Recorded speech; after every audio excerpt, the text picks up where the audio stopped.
Highway మీద reels వద్దురా అని చెప్పినా కూడా వినకుండా లాస్ట్ కి తీసుకెళ్తే ఏమైందో చూడండి. డ్యూట్స్ మ్యాటర్ ఏంటంటే నా పాటికి నేను ఇంట్లో పడుకోంటే మా వాడు కాల్ చేసి రీల్స్ కి వెళ్దాం అనేసరికి ఎలాగో ఈ రోజు ఖాళీగానే ఉన్నాం కదని చెప్పేసి ఇంకా అలా రెడీ అయిపోయి లొకేషన్ కూడా స్టార్ట్ అయిపోయాము. స్టార్ట్ అయ్యాము. అసలు లొకేషన్ ఎక్కడరా అని చెప్పి అడిగితే చెప్పకూడదు బ్రో, ఇట్స్ సమ్వేర్ పీస్ఫుల్ అని చెప్పి గూగుల్ కొటేషన్ అయితే చెప్తున్నాడు.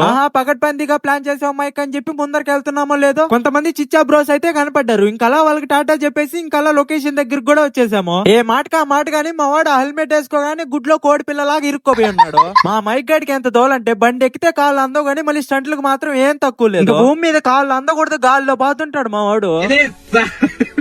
అవును, మీలో కూడా ఇలాంటి బైక్ మీద కాల్ అందని ఫ్రెండ్స్ ఉంటే కమెంట్స్ లో ట్యాగ్ చేసేయండి. ఇంకా వీడియోలోకి వెళ్లే ముందు మన పేజ్ ని ఫటాఫట్ ఫాలో అయిపోవచ్చు కదా. ఇప్పుడు మొదలైంది అసలైన కథ. ఇంకెలాగో రీల్స్ అయిపోయింది కదా అని చెప్పి ఫోటోస్ తీసుకుందాం అనుకుంటే ఫోటోస్ నేను తీస్తా అని చెప్పేసి డివైడర్ దగ్గరికి వెళ్ళి మరీ తీస్తున్నాడు. ఆ సైడ్ నాన్ స్టాప్ లారీలు వస్తానే ఉన్నాయని చెప్పేసి ఎలా పరిగిస్తున్నాడు చూడండి.